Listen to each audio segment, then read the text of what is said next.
Shalom lekulam. So the talk will be in English, but I'll say a few words about Avi in Hebrew. I hope that a few non-Hebrew speakers will forgive me. אז אני מאוד שמח לארח כאן את אבי ויגדורסון, לזכר, בין השאר לרגל צפייתו, פרס אבל.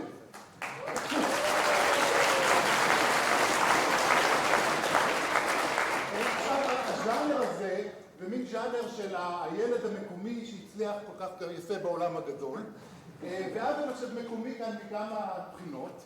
דבר ראשון הוא היה אכן חבר סגל אצלנו במשך כמה שנים, אפילו קיבל פרס לבלינה כשהוא היה אצלנו. עוד כמה, זה בין 15 ל-18. בין 15. ולכן הוא באמת משלנו, ואנחנו כולנו מרגישים ככה, אני מקווה שגם הוא קצת מרגיש ככה, בשביל זה הוא הגיע אלינו. סליחה? הוא היה גם ראש המכון, למחשבים. אז ואכן הוא באמת הצליח בעולם הגדול. סיבה שנייה אני חושב שהוא מקומי, הוא איש מדעי המחשב. ואנחנו בתור מדעי המחשב מאוד שמחים שבן אדם מקומי של מדעי המחשב זכה להכרה של העולם הגדול של המתמטיקה, אז גם זה אני מאוד שמח שנתן לנו את זה. ודבר אחרון, אבי הוא אחד מהאנשים כנראה החברותיים ביותר במדעי המחשב, ורבים מאיתנו, אני חושב חברים שלו פה, אז בכלל זה טוב שחבר שלנו זכה בכל זה. אז זה הז'אנר של ההרצאה. כמה מילים על אבי, אז צריך כעיקרון להגיד, הוא הוכיח את זה, עשה דברים, בקריפטוגרפיה, בפרוטוקולים, בזירו נולדג', בלואוור באונדס, ולמה אי אפשר לעשות לואוור באונדס, ברנדומיזציה וכן הלאה. אני חושב שאני אדלג על כל הדברים האלה כי יש המון כאלה. אבל אני חושב שנקודה המרכזית במה שאבי עשה, הוא היה במידה רבה אפשר להגיד הדמות המרכזית בהפיכתה של תיאוריה של מדעי המחשב למשהו, לתורה מתמטית מוכרת, גדולה ומחוברת לכל הכיוונים. את הדבר הזה הוא עשה גם באופן אינטלקטואלי על ידי סדרת המאמרים שלו והחיבורים שלו, וגם בתוקף אישיותו שהיה לו פשוט השפעה עצומה לכל עבר. החל מהכמות הבלתי נתפסת של פוסט-דוקטורנטים שעברו דרכו וסטודנטים שהוא עשה להם מנטורים באופן פורמלי ולא פורמלי, כולל אני באופן לא פורמלי. ודרך באופן כללי החיבורים לכל הכיוונים שהוא דיבר עם אנשים לכל הכיוונים, זה באמת שימש באופן חברתי גם כסוג של מרכז של תיאוריה של מדעי המחשב בשנים האחרונות, ובאמת הוא קידם אותה, אפשר להגיד, אם צריך לבחור בן אדם אחד שהסימן והסמן של תיאוריה של מדעי המחשב, אין ספק שזה אבי. אני חושב שחלק ממה שזה תוכלו לראות במה שנהפך, הייתי אומר, לאחד מסימני ההיכר שלו, וזה ההרצאות הסקירה שלו, שלוקחות אותך לאיזשהו מסע ארוך טווח ומעניין באזורים שונים של תיאוריה של מדעי המחשב, בדרך פלא מצליח לחבר את הכל ולתת לך איזושהי תמונה שהיא גדולה מאשר כל אחד מהדברים שהוא נוגע. אז אני בטוח שההרצאה הזאת תהיה כמו ההרצאות האחרות מהז'אנר שאני מכיר, שהיא תיקח אותנו החל מטיורינג ועד לקצוות של הקצוות של חישוב קוונטי, ואני מאוד שמח שהוא נותן לנו הרצאה.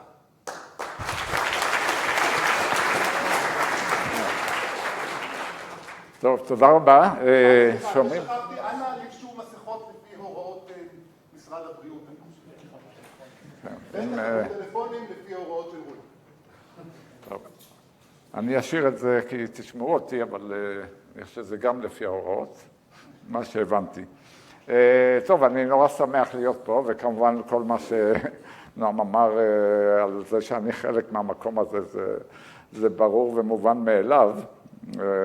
ואחת ההחלטות הקשות בחיי היה לעבור מפה, מקום אהוב ביותר. ועוד דבר נכון שנועם אמר זה שאני אתן לכם איזה סיפור מסע כזה. מה שאני רוצה, זה מצחיק כי בגלל הפרס כל מיני רעיונות, אז שואלים אותי אנשים וכתבים, וזה מה זה תיאוריה של מדעי המחשב, ופתאום המושג הזה פתאום קפץ כמובן כל התהילה זה דבר שלוקח שבוע בשביל שהוא נעלם. Oh, sorry. Yeah, okay. So nobody complained that I spoke Hebrew. I don't know. I can alter me. Is it me? We could understand. Yeah. It's amazing. It's pretty amazing. Yeah, so people ask, what is this theoretical computer science that we never heard? Yeah, we know computer science, we know mathematics. And I really love to explain things about this field, which I think it's amazing. It's, I don't know, you could say it's the physics of the 21st century or the mathematics of the, second millennium. We are only in the diapers of understanding the laws of computation, and all the impacts that we have already seen, both on practice and on other fields, are just beginning. And I love talking about this. And when they asked me, I said, I just gave a lecture about this a couple of months ago at the Institute to mathematicians, and this is the lecture more or less that I'll give you today. Maybe I'll take my glasses so I see.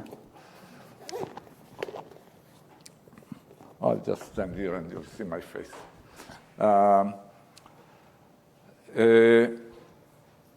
The result that I was influenced by to give this lecture is this result at the end of this subtitle, MIP star equal RE, that I will explain at the end of the lecture. It's a particular result about quantum computation, and it sort of prompted me to plan this lecture, which sort of tells the history of where it came from and how it came about, that we are even interested in that this is part, this, as I wrote in the abstract, it's a result of 5 theoretical computer scientists, and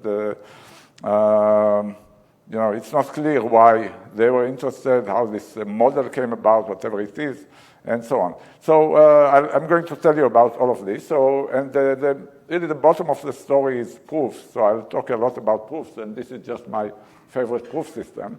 And we'll get to this proof. Let's see if this works. Yeah, we'll get also to this proof system that Einstein designed in 1936 with Podolsky and Rosen at the end when I talk about MIP star, but let me start.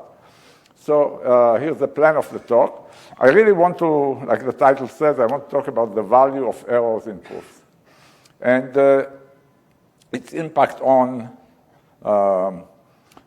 science and on technology, but I will not say much about this because I want to tell a story and not diverge too much. I want to explain some about the conceptual nature of the proof systems that you are going to see, and I will talk about some of the influence on mathematics. So I just have to decide which screen I see and which screen I don't. Let's see, this may be better. Okay, so this is the result I mentioned. I will explain it later, and it's for less than a year old. But to tell you about the value of errors in proofs, I really have to tell you beforehand about the value about errors in computations and their value, probabilistic computation. And before I tell you about this, the computation proofs, even without errors, I have to explain this, so I will do that. So that's where I will start. But really what I want to tell you about is the power of the methodology. It seems that I have to click twice on every double click.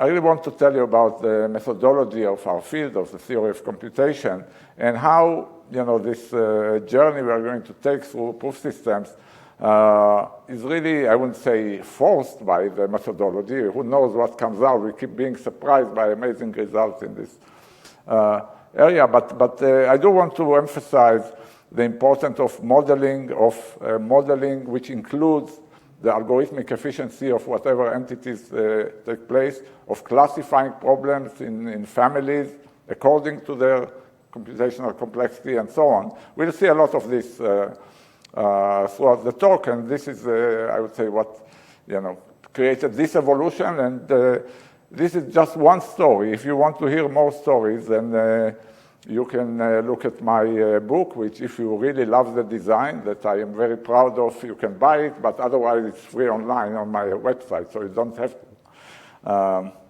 to buy it. Okay, so there are lots of other stories about mainly computational complexity and the theory of computation. So I'm going to start with the proofs and computations, and it's a very long story. I'm not going to survey it at all. I just want to give you 2 points in the history that we'll start from. And one is very ancient. This is Euclid and his Elements, so it's more than 2,000 years old. If you read it, and you can read it because there are great translations, you see that, as you know, there are very large collections of theorems in plane geometry. There's more, but certainly that. And all of them are deducible from 5, 6 simple axioms that he lays out. So it's the first, deductive proof system. And if you really read the proofs, you see that all the proofs are constructive. In fact, all of the constructions in these proofs are carried out with just a compass and straight edge, and סרגל ומחוגה. So there are algorithms there. These constructions are algorithms. All the theorems there, in fact, all theorems in plane geometry, when formalized better than that, Hilbert did, actually did that. He formalized plane geometry in such a way that it's, all the theorems are constructive. And Hilbert's name is very relevant because the second point in history I want to mention is the turn of the previous century, where Hilbert stated his dream very emphatically. He believed that in mathematics, truth is the same as probability, and that probability is the same as computability. He believed that every true statement in other arenas like number theory, every true statement is provable, and every provable statement can be automatically generated. This was his dream, as you all know. It was shattered. First Gödel proved that the first equality is wrong, right? The incompleteness theorem has described true statements in number theory and piano arithmetic that cannot be proved. And then Turing proved that the second, because there are provable theorems that are, cannot be generated in finite time. And in fact, the second implies the first also by simple reduction. So that was a shattering of the dream, but actually good things came out of it too. Turing, this paper is sort of amazing for those of you graduate students here. Maybe you should know that he was 24. He was in the middle of his PhD. And that was only one paper he wrote, which I'm not sure is in his thesis even.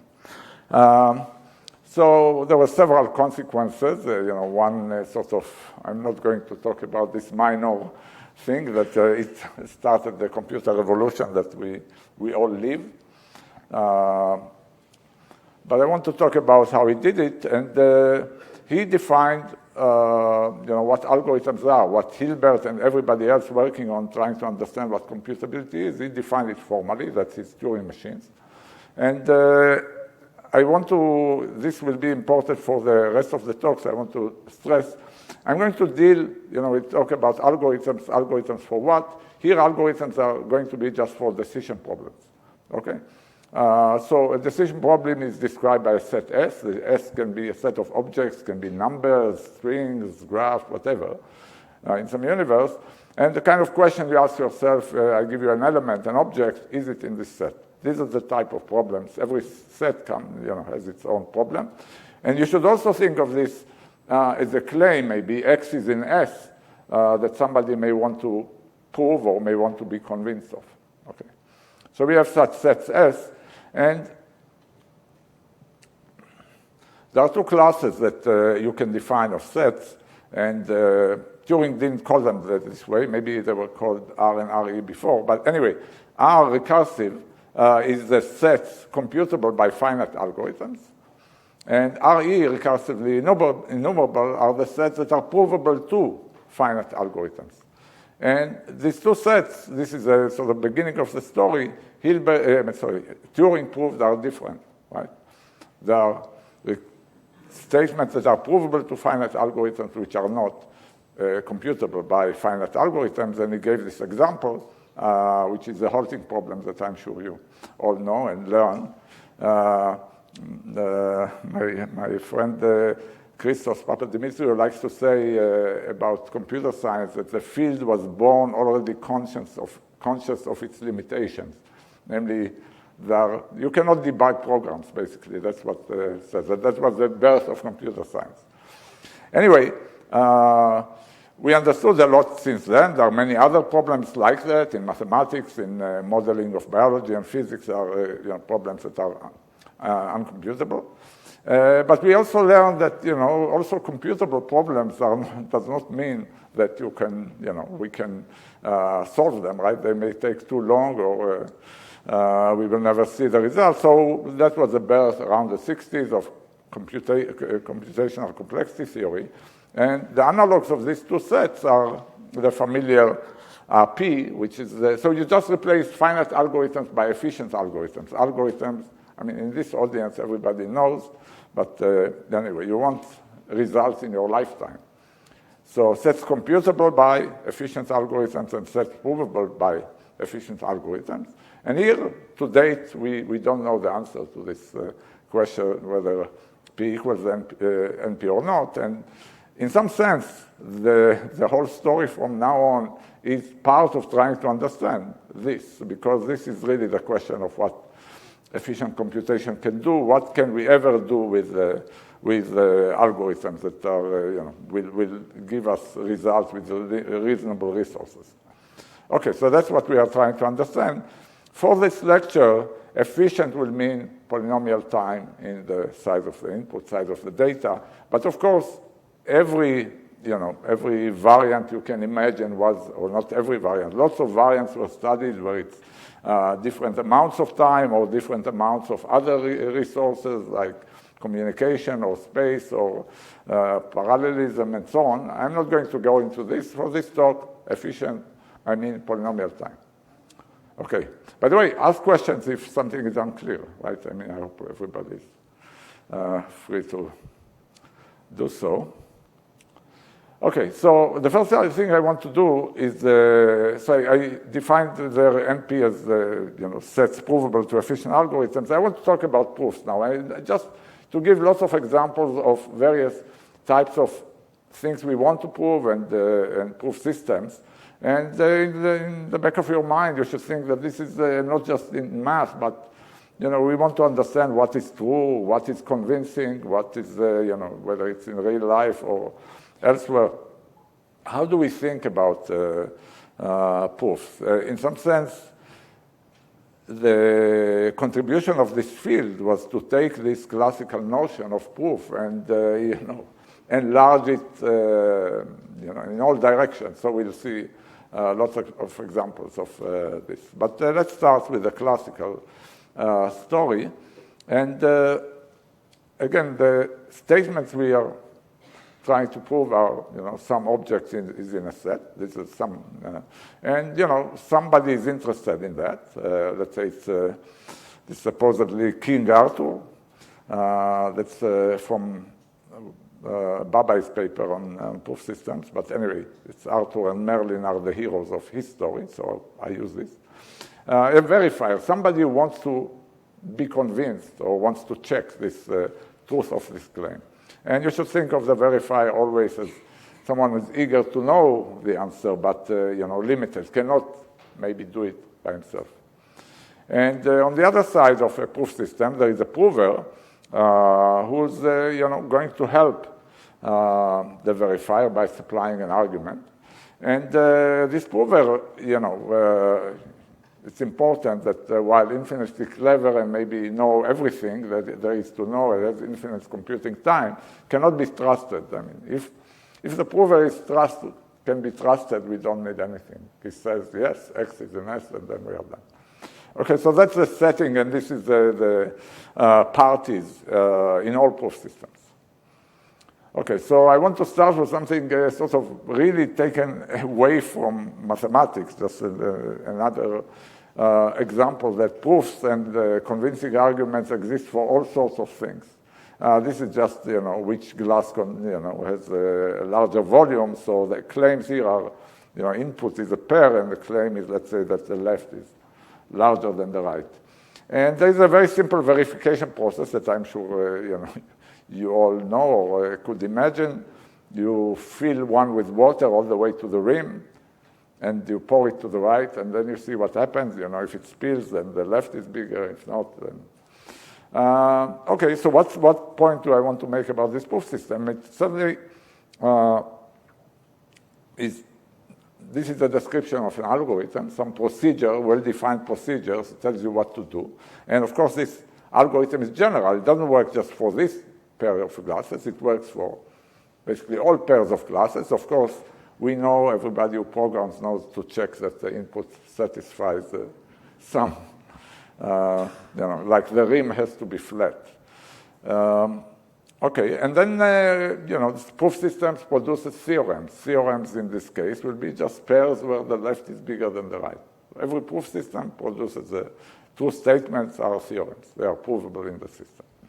Okay, more familiar examples. The set of composite numbers. The claim is that this number, say, is composite. What's the argument for, a possible argument? It's a pair of numbers and that supposedly multiply to give the initial input. And the verification process, again, is a very simple algorithm. It just multiplies the two numbers and decide whether it matches or not. And also here, this is a description of a simple algorithm, efficient algorithm. Also here, it's maybe I just have to be closer. In general, it works for any number, right?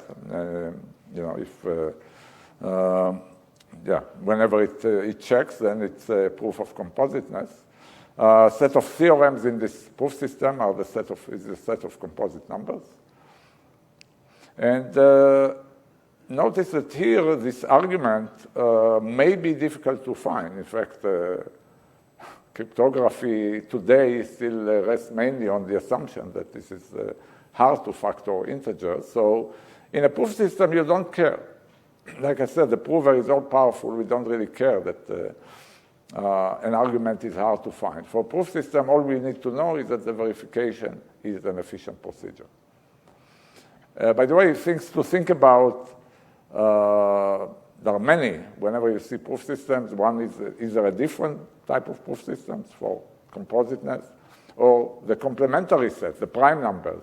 Is there a proof system that convinces you in the same way, short, efficiently verifiable proof that number is a prime? It's a good exercise. Think about it. Okay.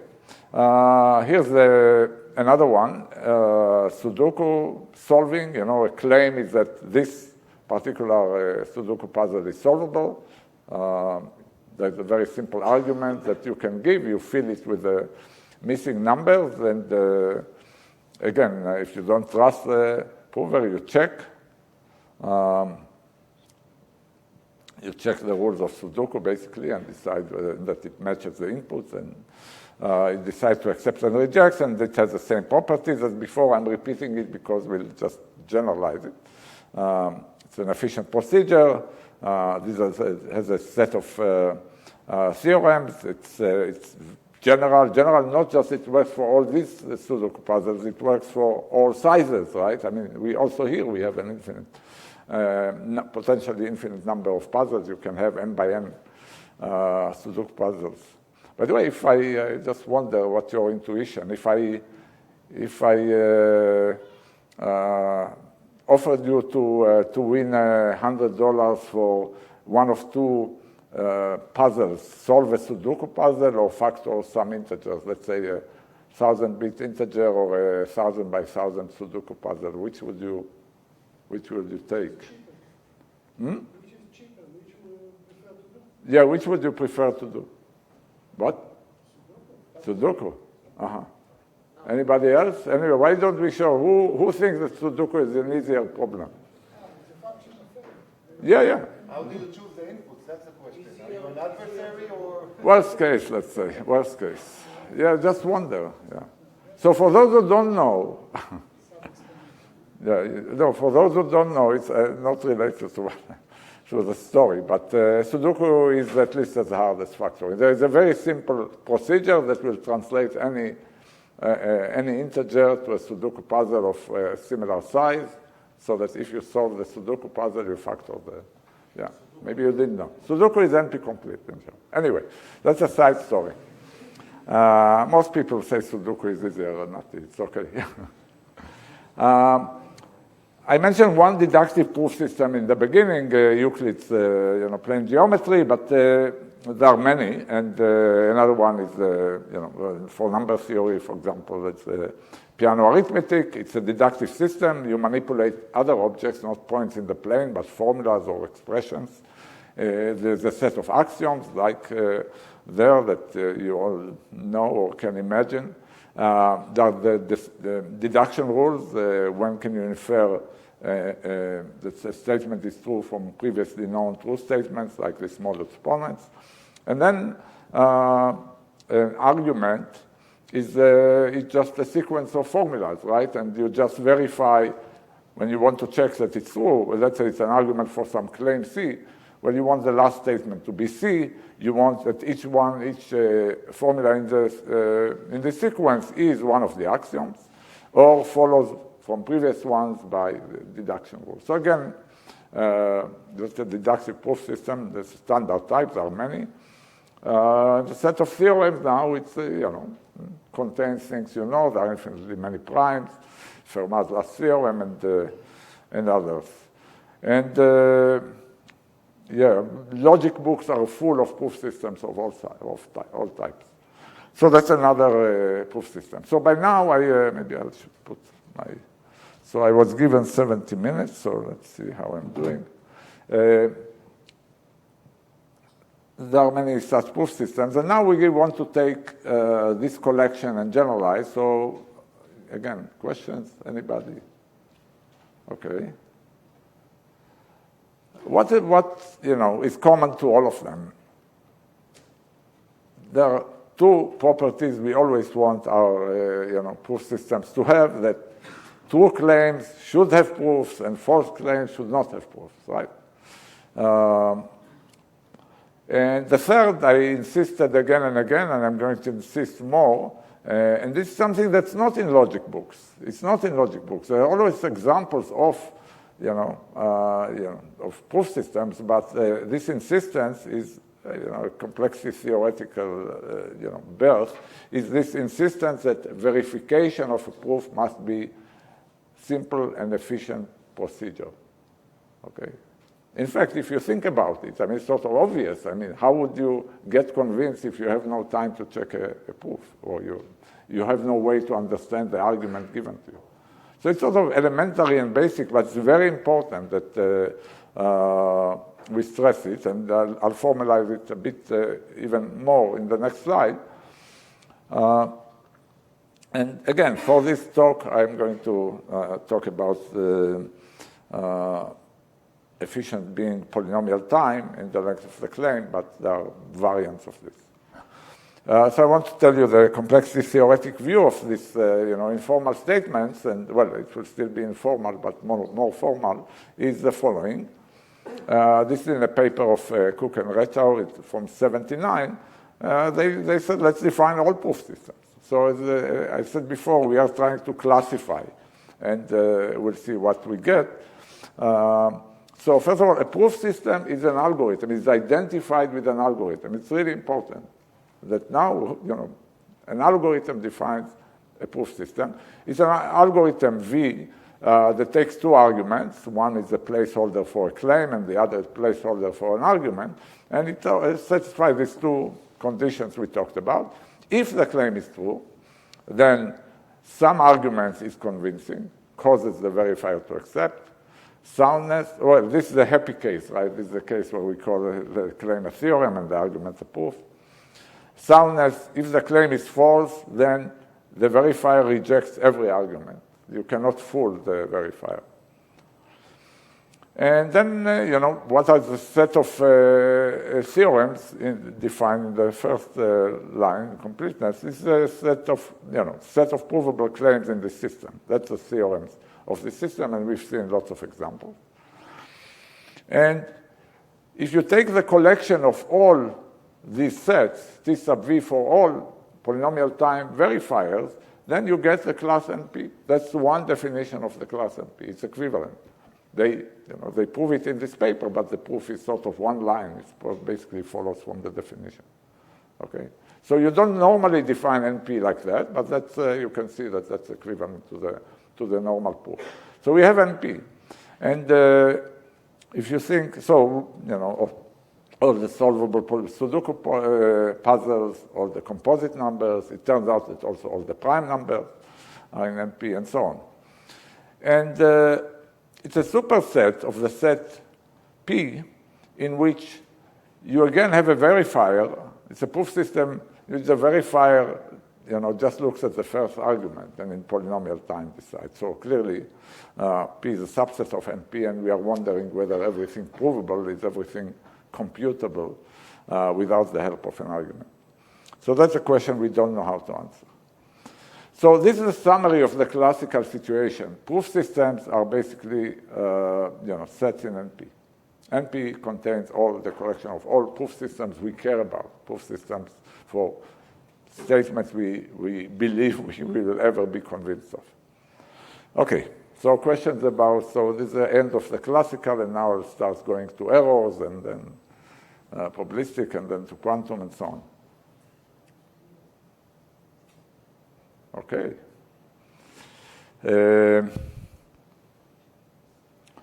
So I want to talk about probabilistic proofs and before and probabilistic computations and about errors. Okay, so what is the source of this? We like, even if we are theoreticians, we are influenced by the practice of computer science and practice of the world, and the world suggests to us, lots of goodies. People realized long ago that, nature seemed to provide us free access to randomness, to some things that we cannot predict. And we use it all the time. We use it for lots of, in fact, on Wednesday, I'll talk to the undergrads here, to a SNAV, on randomness. And it's a great resource, so why not use it in algorithms? And that's what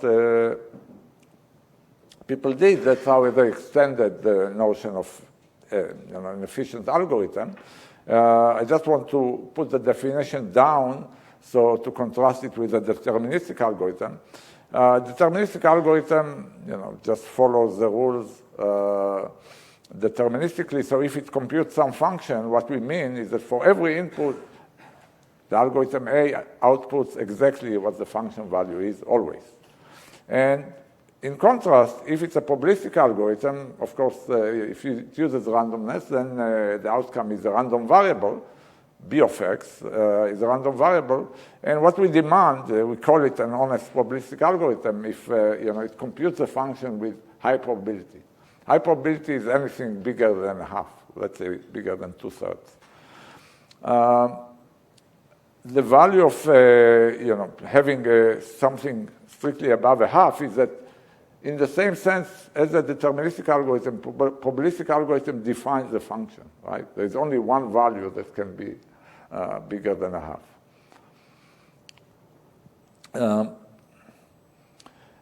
And this is the first time we encounter error. So it turns out, right, I mean, that's the definition. While I'll explain with high probability why it's high probability 2/3 in a second. But the first important statement, which goes to the title of the talk, there are errors. We are willing to tolerate errors. This is an important, conscious decision. There's several justifications. I'll talk about them, but it's important that in this definition, you notice that this high probability happens for every x. It's just the randomness, it's just the randomness of the algorithm. Given that, errors can be reduced arbitrarily. So 2/3 is, you don't like it, you want 1 in a million or 1 in 2 to the length of the input. It's okay, you can do it simply running the algorithm many times, and taking a majority vote will reduce the error exponentially, as I'm sure you know. So it's very convenient, and then it sort of maybe satisfies you that you can get any, the error can be made arbitrarily small, never zero, but arbitrarily small. Why do we tolerate this? So what's the value of allowing errors? The value is obvious. I mean, as far as we know, there are lots of problems that we can solve only if we allow randomness. We don't know how to solve them deterministically, so it seems to solve many more problems. Of course, it's a subject of a different talk. I'll talk about it Wednesday. That this seems is a debatable thing, but I'm not going there right now. Certainly, reality is that it solves more problems. Why are we allowing it? Well, it has this value, and this axiom, which I put at the top, the fact that nature provides a perfect randomness, is also debatable, but seems to work. I mean, people use it in some ways all the time, and it seems to work. And tolerating error, we tolerate it in every aspect of our life, why not in algorithms? So we tolerate it. So this is a one-line summary of probabilistic algorithms. What I want to talk is about probabilistic proofs. But now it's easy because, proof systems are defined by an algorithm, so that all we have to do is let the algorithm be probabilistic. Okay, so that was this amazing idea, was put forth by, in 85, in independent papers by Babai and by Goldwasser, Mikhaili, and Rakov. And here is the definition that I had for the case of normal proof systems, classical deterministic proof systems. And now we are going to just modify them in the obvious way. We let the verifier be probabilistic.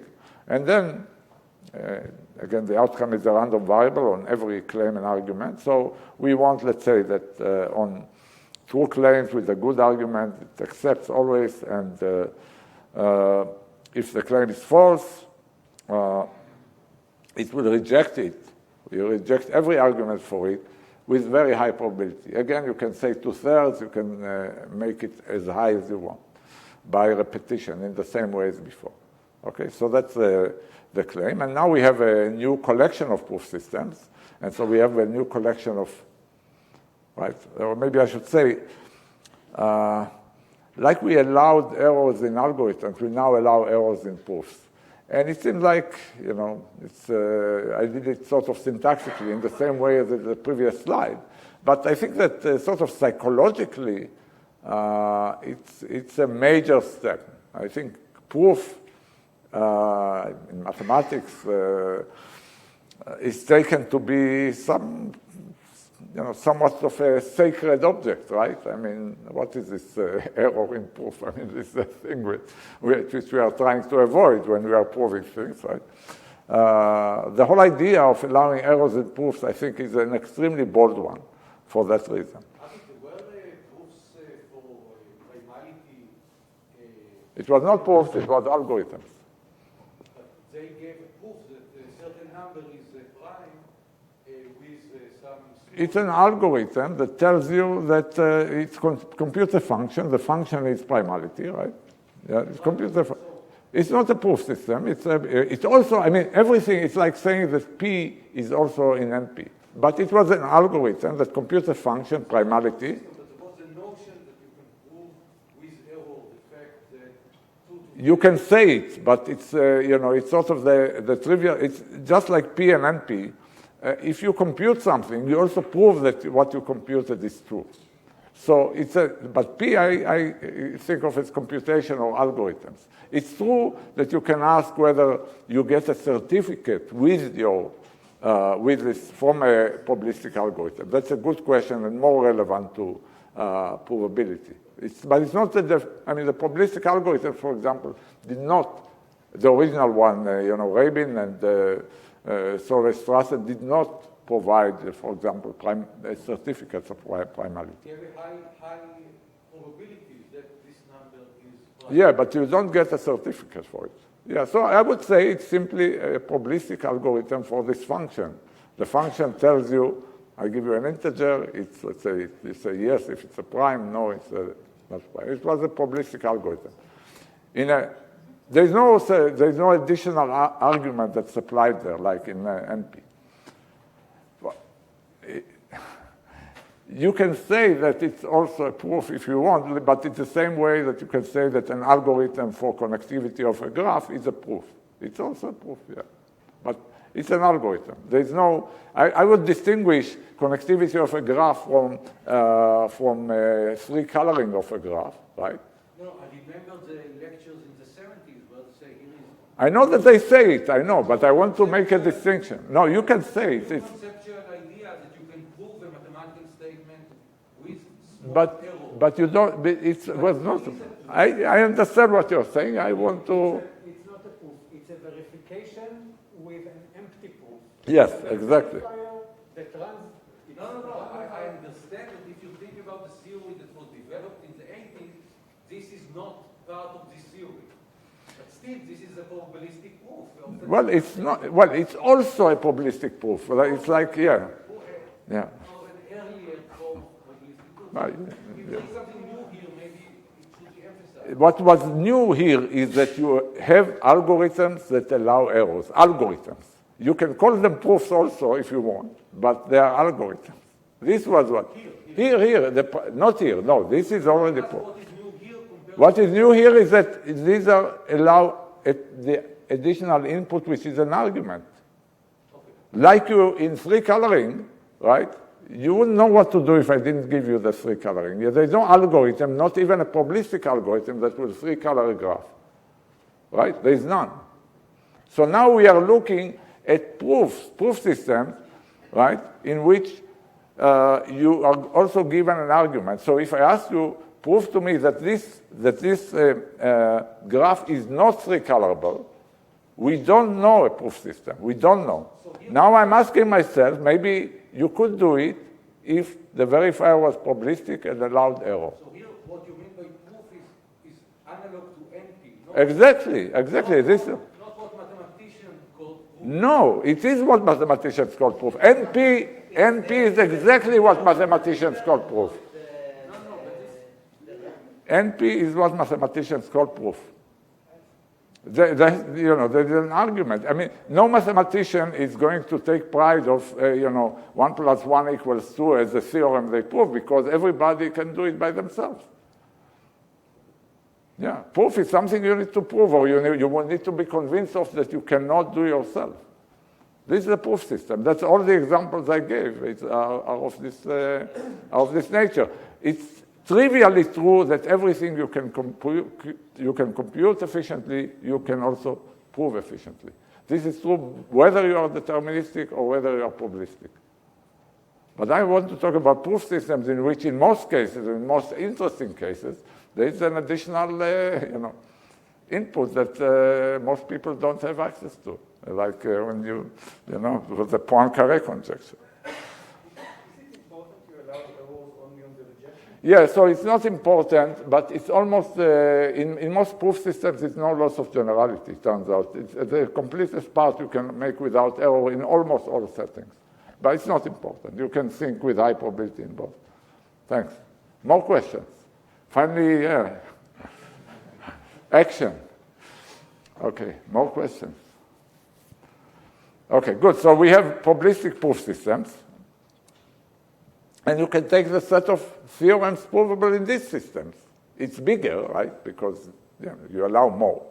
And you can give a name to this class, all of the sets that are provable by probabilistic proof systems. This is IP.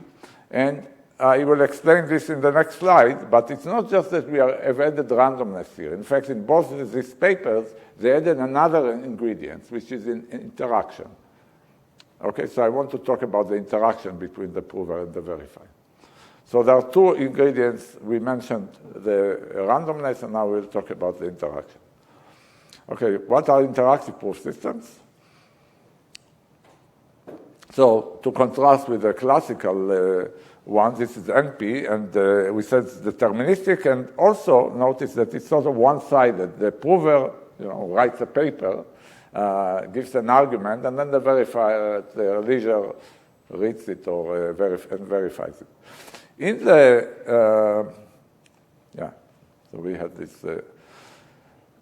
in the interactive proof systems, in both of these papers, what they suggested, besides having a probabilistic verifier that works only with high probability, they also allowed interaction between the prover and the verifier. So the verifier could ask questions of the prover, like, explain to me this lemma, or whatever questions about the claim and about the argument, and there is an exchange. It's not just one unidirectional. Of course, being probabilistic, it's these questions may be random. So we allow both of them, and I would claim that, and they make this claim, that this is a reasonable notion of a proof system. It's reasonable at least that in life, there's no reason not to allow interaction. In fact, when we teach classes, there are questions from the audience. And it was also reasonable because at least Goldwasser, Mikhail, Rakov were interested in cryptography. This was the setting of cryptography. And they envisioned that I'm not proving the Fermat-Last theorem, but rather that I'm proving to you that I selected my RSA key as a product of two primes, which is not, we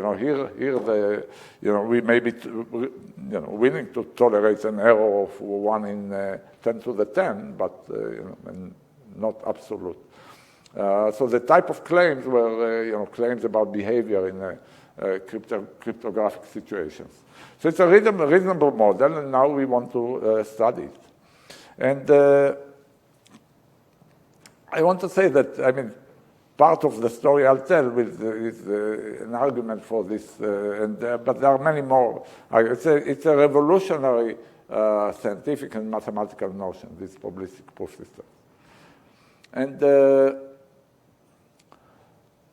again, I will not talk too much about the impacts which are conceptual, mathematical, and scientific, and technological that I'm not going to talk too much about. I want to give you 2 examples of how it completely, changes our view or our understanding of what a proof is and what properties can a proof have. This is, I'll mention it rather briefly, but I want to mention both zero-knowledge proof systems, which are convincing but convey no information, and PCPs, probabilistic proofs, checkable proofs, which are convincing proofs that you don't really need to read at all. And the reason I'm mentioning them because the story that leads to this MIP star goes through them in a remarkable way from zero knowledge to PCP and from PCP and IP into MIP and MIP star, which I'll define for you soon. Okay, so it's somehow part of the story, but separately, I want to stress that having this new notion is, gives a new understanding of the very interactive proof system, give new understanding, new meaning, and new properties to proofs, to the notion of proof. So I want to talk first about zero-knowledge proof systems. I'm sure many of you have seen it, but anyway, I like it. What is a zero-knowledge proof system? It's an interactive proof system like you saw before. And we add one additional constraint on the verifier. So the verifier says an efficient algorithm, it's probabilistic. We can put other restrictions on it. Here we demand that if the claim is true and the verifier accepts, it learns absolutely nothing about anything. The whole interaction teaches the verifier nothing besides the validity of the claim. Okay? So, first of all, I want to say that formally defining this is highly non-trivial. This was done in this paper. It's mathematically, it's non-trivial to define. But I'm not going to go there. The intuitive meaning is what you think. It's a proof from which you learn nothing besides the correctness of the claim. And, anybody who, thinks about this and hears about this for the first time thinks that this is, sort of nonsense, right? When were you last convinced by anything, by somebody trying to convince you of something you don't believe without giving you any new information? What exactly would cause you to change your mind, right? Yeah, so what kind of claims can be proven in such a system? 16th century case of solution of cubic equations. There are competitions. Yes. The person claimed they can solve cubic equations. Right. He produced some things, but no information about the way he solved them. That's right. These competitions in Italy were really remarkable, and then there was this competition in the Renaissance for finding people looked for formulas for the cubic and then fourth degree equations. There was it's sort of mind-boggling that they had the city square. People came to watch how people solve degree 3 and degree 4 equations. I'm just trying to imagine. I mean, at the time, right, they came to see hanging and beheadings.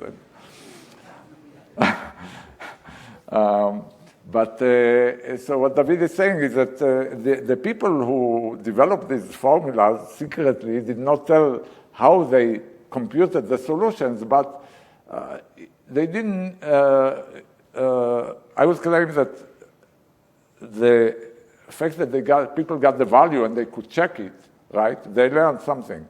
I would say that it would be more impressive if they could convince them that they have a formula for the quintic or for the cubic, right? Without revealing anything, right? Yeah, but anyway, but it's true. So people, the idea of not telling well, here is my example, in fact. This is like this cartoon for why would you ever want to have zero-knowledge proofs in mathematics. Okay, so there's this junior mathematician, and she comes to the chairman of the department, who's also a number theorist, and claiming that she can prove the Riemann hypothesis, and is all excited, and what's the proof? And then they engage in the normal conversation of mathematicians, where they spend hours or days at the board, and at the end, it all checks out. But, there are a few, don't want to cause paranoia here, but there are a few stories in the history of mathematics where actually, this happened. But of course, if you had a zero-knowledge proof for the Riemann hypothesis, then, you would be convincing, and, no damage can be done. Nobody can publish something that they, know nothing of. Okay, so what kind of statements can you prove in zero knowledge? About a year later, after it was introduced, Goldreich, Mikali, and myself proved that, in fact, everything that can be provable in zero knowledge. There is an assumption in this theorem. So everything is just NP. Every statement in NP can be proven in zero knowledge. There is an assumption in this theorem that I'll come back to in a second, but this is the assumption that we take for granted every day. This is a minimal assumption of cryptography. It's weaker even than the RSA. And anyway, it's the most basic assumption of cryptography. So as the whole world accepts it, we assume it, and it gives us this amazing paradoxical notion of zero knowledge. This has amazing implications all over. I'm not going to talk much about it, both theory and applications, and even these sort of really surprising to me and very ingenious physical zero-knowledge proofs that I really like. One about nuclear disarmament that was almost adopted to actually destroying nuclear missiles by Russia and the US, and there are various other physical, these are not digital, but actually physical zero-knowledge proofs, but even this I'm not going to talk about. What I want to talk about is how it just helped create new proof systems, okay? So that, because that's the story. So how it led to multiple provers. So, yes, of course. About the previous one, yeah, exactly. Every proof can be made into a zero-knowledge proof. Yes. The proof of this theorem, Yeah. is it constructive? Completely constructive. Completely constructive. The transformation from a normal proof to a zero-knowledge proof is automatic. It's an efficient algorithm known to all, and in fact, it's Cook's theorem. It's Yeah, NP completeness. Yes. It's a reduction. Thanks, that's an important point. Yeah. There's another talk I like to give where I give the proof of this theorem. But not today, okay? So,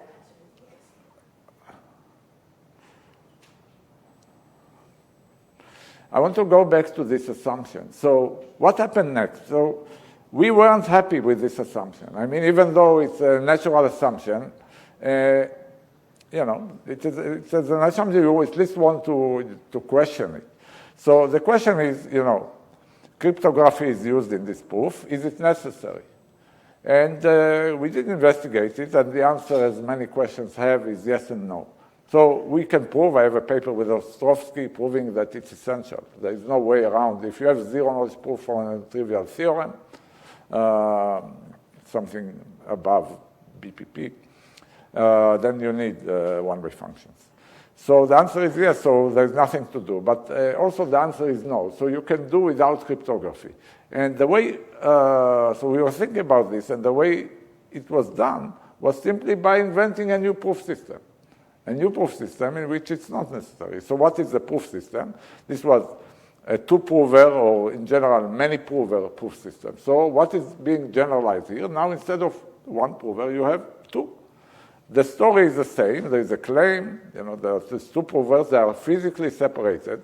And then the verifier, which is probabilistic, can interrogate them separately. And, at the end of this question-answer period, it has to decide whether he accepts or rejects, just like in the previous case. And you want the same properties, right? That if the claim is true, then it accepts, and so on. So just the same, only there are two provers. And what we proved is that in this system, you can have zero-knowledge proofs without any assumption. So in some sense, the physical separation of the provers replaces the need for cryptography. You can look at this proof system. We already generalized proof systems to allow error. Now we allow two provers. You can ask yourself whether this is a reasonable proof system. It's a good question. It's a good question about any model you make.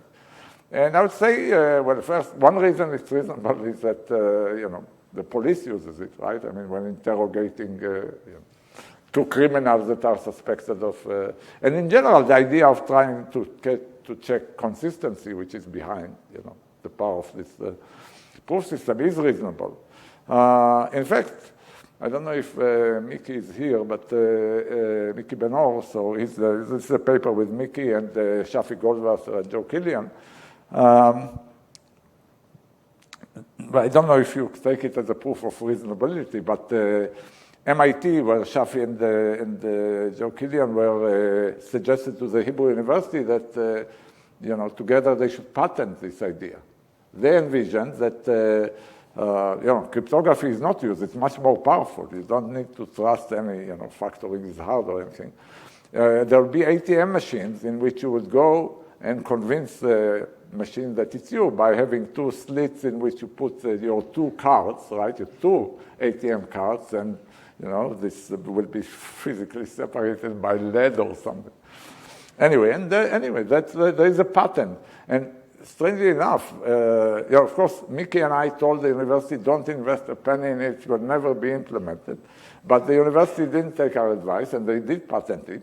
And yesterday, I told my brother, who deals with patents, about this, and he said, let me check. And it turned out that this patent is referenced by lots of existing patents. So I don't know that any of them made a penny, but anyway, it's another proof system. So we want to understand it. We know one thing. In this system, you can prove zero knowledge without assumptions. One of the provers might be Wikipedia. Might be what? The prover can be anything. All you want, in fact, the two provers can be anything, and like in crime, they can coordinate their story in any way they want, right? And the property is always the same. You want the true claims will be accepted by the verifier. And false claims will be rejected, whatever they are, right? When you reject, the rejection condition, the soundness condition is no matter who the provers are, right? Yeah, I think the point is that Wikipedia is not an interactive thing, so probably you don't want Wikipedia to be one of the I mean, you can think of querying different Wikipedia pages as interaction if you want. I mean, the model allows for it, right? And you want that any provers that, you can interrogate in this way can convince you of true claims and will never convince you, or up to tiny probability will not. Yes?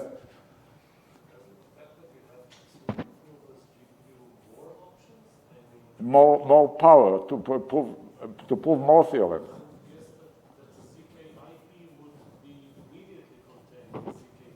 So, yeah, that's a good. Well, it gives you more, but there is no assumption in this theorem. For the previous theorem, I needed a cryptographic assumption. I needed that one-way functions exist. This has no assumption. That's a very different theorem, right? There are two separate theorems. Neither is trivial, but it's a very different theorem. Yeah, you are right that, two prover ZIP, zero knowledge interactive proof, is bigger than one prover. Yeah, that's true. Okay, good. So I'm slower than I planned, but anyway, let me proceed. So this is more or less the time I left proof systems, because I was very happy with this. And Is there anything special on 2? Like, can you increase that to like any more? yeah, and in fact, you see MIP there. MIP is a multiple prover. You can have 3, you can have 10, you can have n provers, yes. And they are studied, and in fact, all their power is the same as the power of 2. It's a separate theorem, yes. But there are variants in which it's, it's all studied, yeah. And, but, so I left this field, but then things started really happening. And, we understand them as proof systems, but what, computationally, what is the complexity of things you can prove in this system? For NP, we don't know. And this seems like allowing randomness and error and allowing another prover, they all seem, a little bigger. Yeah. Why does the source of the argument matter? I mean, you have arguments AI and BI. Why does it matter they come from 2 separate? Well, we'll see. I can give you examples, but you can see by the power that will be revealed of these proof systems that it matters. Yeah, but generally, when you have one prover, intuitively, when you have one prover, you cannot check it to be consistent against himself. When you have 2, you can, can have more. Okay, so people realize that, there are upper bounds on the complexity of these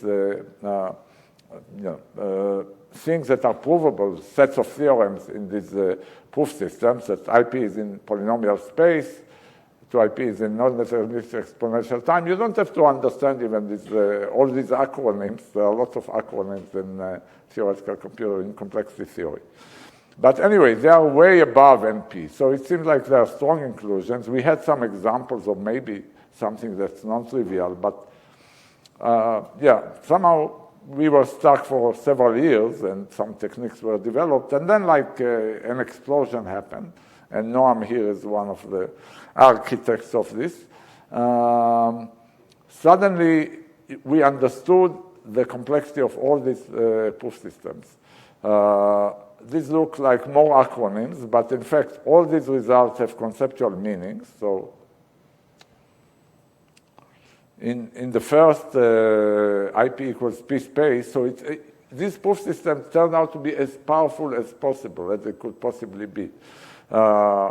It turns out, intuitively that winning strategies in games like chess can be provable, which is sort of stunning because we are used to a proof as, in argument. These are alternating statements, right? For every move you make, I can make a move, so that for every move, it doesn't look like an NP story, but, this can be proven if you have one prover.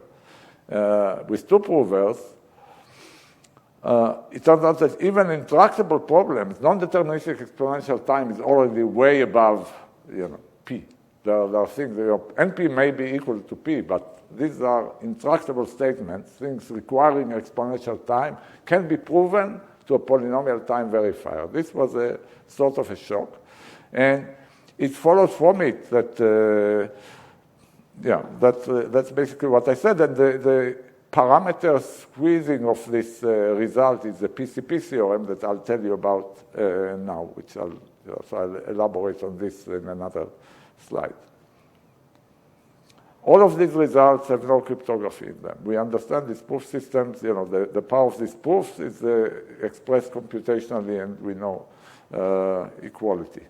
So now, actually, maybe I'll skip the probabilistic interactive proofs because I want to get to MIP star, and I have about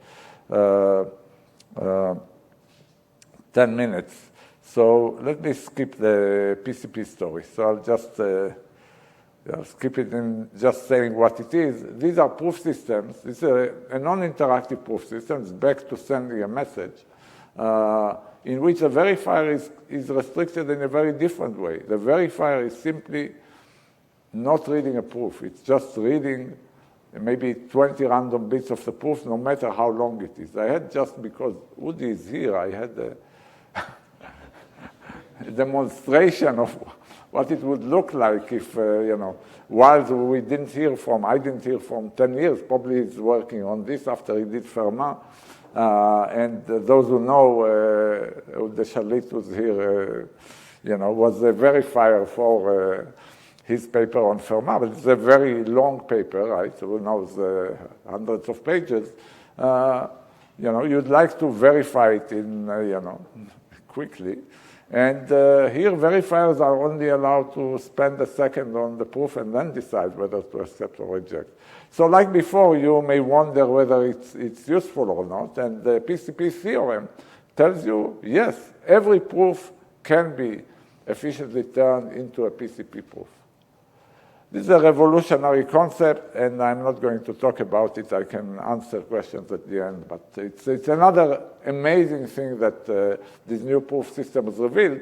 And this, which is a non-interactive system, grew out of the 2IP and MIP system of the many prover model. Again, I'm not going to explain how. Okay. And this unbelievably is really hot now in cloud computing and in blockchains and in cryptocurrency. Okay, but I want to get to the last part of my talk and to quantum interactive proof. So far, we already allowed randomness and error into our interactive proofs, and we had these two major results. We understand one prover and many prover systems. And now, instead of randomness, I'm going to look at quantum proof systems. So again, like before, what I did with randomness, I first told you about randomness algorithms. I'll tell you one slide about quantum algorithms. And then I'll tell you about this final result. So again, nature, another one of the goodies realized in a century ago is that it provides us with quantum phenomena, so why not use this in algorithms? Another obvious idea. It was suggested in the 80s by Feynman and Manin independently. Let's build quantum computers. Formalizing what a quantum computer, what a quantum algorithm took time. It's more complicated, but it can be done. It was done. And nothing much happened until Peter Shor came up with this unbelievable paper in which he described efficient quantum algorithms for two problems, factoring integers and discrete logarithms, the two problems on which all of cryptography was resting then and still most of it even today. So then, sort of all hell broke loose, and there were frenzied attempts to do lots of things. One is to just build quantum computers, and billions are already invested. Governments, companies are all trying to build such computers. In fact, it's amazing what they can do. It's also amazing that they cannot factor more than a number bigger than 15, or I don't know, maybe 26. But they can do amazing things. There is a frenzied attempt to develop post-quantum cryptography because normal classical cryptography is just not, doesn't survive such computers. And there's always attempts to design new quantum algorithms for other problems, but we are not very good at it, or we didn't find many. But the last thing I want to tell you is that, it created in our playground, in our sandbox, there is room for more models. So this is the last model I want to introduce, quantum proof systems. And it will be the obvious thing you want to do. First, people introduce one, quantum interactive proofs with one prover, and it took a decade to realize that it's not more powerful than classical probabilistic proof systems. This was non-trivial. And then this important paper that I'll say something about introduced, many provers that's even more complicated to even define. I'll define it. And then, people expected it would be the same, and it took time to prove that here both the provers and the verifier are quantum, so the relation to classical proof systems is not obvious. But this was proved, so it seemed people all expected that, okay, there is equality there, we just don't know how to do it. And then came sort of the amazing result that you can do with this MIP star, quantum interactive proofs with many provers, another exponential level higher. So certainly it didn't stop there. And, then the breakthrough came a year ago, less than a year ago, that in fact you can compute uncomputable things. This MIP star is a system in which you can prove the halting problem. So we'll see what Noam says, but I would like to explain how this is halting problem is the same as approximating the value of non-local gain. I want to mention that one thing that caught the mathematics community is what consequences. This is sort of a computer science result about computability and proof systems. It turns out that it immediately implied, in fact, some of the implications were known to this connection, was that in quantum information theory, it resolved, in fact, in the negative, that Searson problem that I can explain, but I won't. In von Neumann algebra, it refuted the Korn's embedding conjecture. In group theory, the Kirchberg whatever conjecture, QW. Anyway, it resolved long-standing, important, relevant open problems. In this case, they were going against the most beliefs, right? They gave counterexamples to this. Yeah, that's right. Yeah. More questions? Yeah. In these counterexamples, do they actually shed any light on the original mathematical problems, or it's just kind of a machinery that tells you? It's a very good question, and I think that in the Searson problem, I would say the answer is yes. It sheds light on the it has to do with the quantum measurements that are allowed there, and definitely it's more direct connection. You can understand, you learn something directly because it's in quantum information theory, the original question. In the other two, I think, well, there are experts bigger than me here, but I would say that people would like to have more concrete counterexamples than what follows indirectly from this result. Yes. You think it is? Yeah. Well, maybe all. Yeah. I mean, as I said, there are experts bigger. But yeah, there's a finely presented star algebra with von Neumann closure contradicts conservation. So it's a very finite thing that you can understand. Yeah. So I heard something different a little bit from other mathematicians, but yeah. So anyway. I'm sure people will understand it better. I have to say this proof is extremely complicated. It was built, this result, but it's about 15 years in the making of techniques and that go into how these quantum proofs actually prove something like that. Like contains many of the earlier techniques from the 80s. And it also contains things of classical proof systems. In fact, some of them were developed in order to prove or to try to prove a quantum PCP theorem. So there are many, many ingredients that, it's a massive work, just as a paper, but also what it contains. Okay, so good. So all I wanted to do now is to tell you how this is related to the EPR game and how quantum proof systems are games. But maybe I'll stop here and well, anyway, it's about 5 more minutes, I think, 5 to 7 more minutes. But my time is up, so let me stop here. I can let you ask questions, and then I can show you the other slides. But so let me ask a question. Can you show us the next 5 minutes? It's nice. So I suggest anyone who needs to leave, please don't feel embarrassed to do so. And Avi, please don't feel embarrassed to continue with you. I'm embarrassed. I'm not. It's not my. Okay, good. So let me continue. Let me tell you. I want to explain again why complexity theorists like these guys, Cleve, Hoyer, Toner, and Watrous, have an advantage over many physicists who looked at similar questions with similar problems.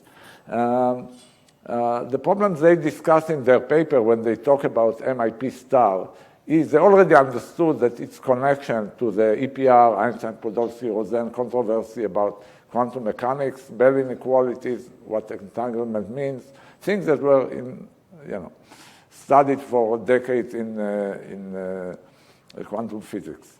And so here is it. So we talked about, I want to just give you a different picture of many prover interactive proofs, or two prover interactive proofs.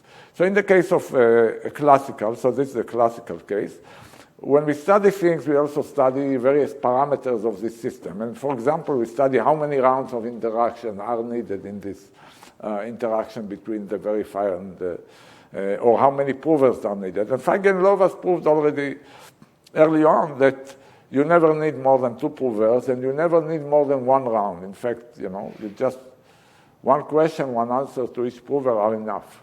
Okay, in the classical case. Okay, so now when you look at the quantum case, okay, before that, when you look at this game, you look at this 2-prover system, you can look at it as a game. So what do I mean by game? We don't have to think about proofs, we don't have to think about provers and verifiers, so on. Here's another way to capture what's going on. The verifier, eventually makes a decision, right? So we can write down, the function that the verifier computes. It's some function of the claim, but the claim is fixed, let's say, and the 2 questions and 2 answers, right? And it's yes or no. It's a Boolean function. We know that, the claim is true, then the probability says 1 is 1, and otherwise, let's say it's more than half. You can pick other, thresholds if you want that are apart, and we'll see examples of this too. But anyway, there's a different behavior of this function in the case the claim is true and the claim is false.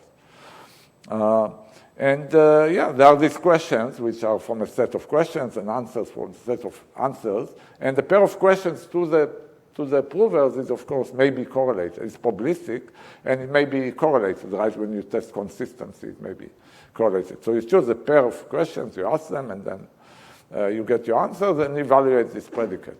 So we don't need really so that's what a game is. And the value of the game is now the largest probability that any 2 provers can get the verifier to accept.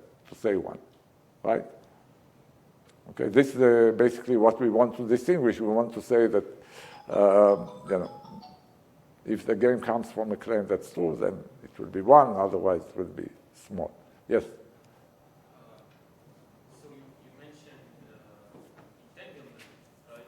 Yeah. I'll come to entanglement in a second, so maybe wait a second. Okay. There is no entanglement yet. So what do I want to say about this? So that's called the value of a game. It's the value of any game. It is determined by this predicate and the distribution. And so we can remove all these unnecessary aspects. And we are left with this game, with a collection of games. And approximating this value is an optimization problem, and this is the optimization problem that that's the reason that there was so much impact of two-prover IP and PCPs on optimization. It's very important. I'm not going to talk about it. This is called the local game because the provers are separated. And I want to say that this doesn't change if you add randomness to the provers. They cannot talk to each other once before they start being interrogated. They are separated. Nothing would change if we allowed them to share a random string, and that's important for the quantum connection. It's the same value, whether you allow them to pick, you see their answers, P1 and P2 are dependent on the same shared random string. So they can share a strategy, they can share a random string, but then once interrogated, they cannot communicate with each other. The value doesn't change. So that's a classical game.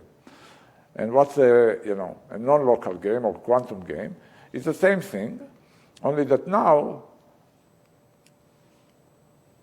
they are all quantum. They share a quantum state. I'm not going to define it, but I can. So they share an entanglement instead of the random string. And I'll let you ask your question, but let me just say that it's the same behavior as before. There are random questions, answers are given, the game is defined, and that's called a non-local game because of the quantum superposition they share. And the value of this new game, the quantum game, is defined the same way, where, again, their behavior is dependent on the questions they were asked, and whatever they can gather, measure in quantum terms of this shared quantum state. And so there are two numbers now, value star of the game and value of the game, what each of the maximum that two provers can achieve in each one of these situations. Okay. So in this case, A1 and A2, they might be dependent on each other, right? Yeah. You see, A is a function of what the first prover, A1 depends on Q1. If he asks one prover first, yeah. and the prover answers, yeah. it might change. No, he asks the two questions simultaneously. The questions are asked, there is a distribution mu, as it's written, right? There's a distribution that determines two questions, and he asks this question, might as well simultaneously, and then they answer. And the answer, each of them depends on the question they got. At whatever they get, they can, measure or test from the random or the quantum string they share. But it's true that because the shared entanglement, even if you fix the questions, the answers may have very strange distributions. They don't have to be independent because of the quantum entanglement.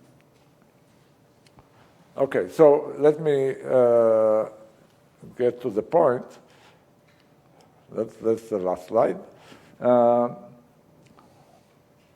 This, as was described in this paper, so there was a collection of these games. That's the main point of this complexity theoretic paper that introduced MIP star and described them as games, and made a connection to the EPR game, which is basically a game of this type.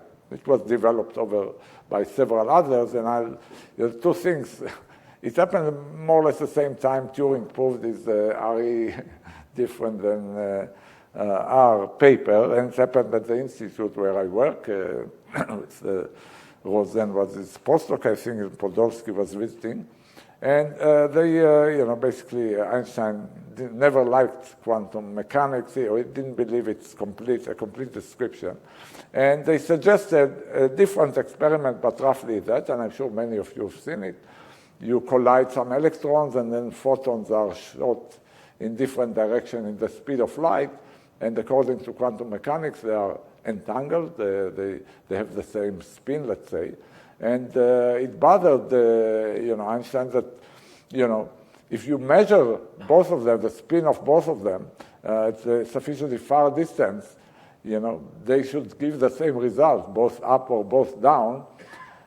So it's a coin toss, and they have no time to communicate this result to each other because they were running away from each other. This, by the way, was verified experimentally. It is sort of one of the successes of quantum mechanics, verifying this. But the point is, so I have a description of this very simple game, but I won't describe it.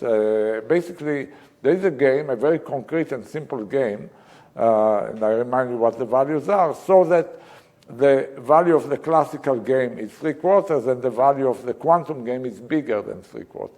So there is extra power in having this entanglement over having a shared string. And if you want, this is this 3/4, this upper bound is the Bell inequality. So there is a gap between what quantum can do and what classical can do. And so the question is how much more quantum can do, and we saw this result. So I'm just repeating it here. It can do a lot more. Having access to entanglement, in fact, entanglement of, for those wondering, where is undecidability come? What is infinity? The game is finite. The point is that to get better and better strategies, the dimension of the Hilbert space in which you live, namely the number of qubits in the entangled state, can grow arbitrarily, has no clear upper bound, like in the halting problem. You never know when the machine is halting. So that's a statement of the result, and now let me end the lecture. Thank you.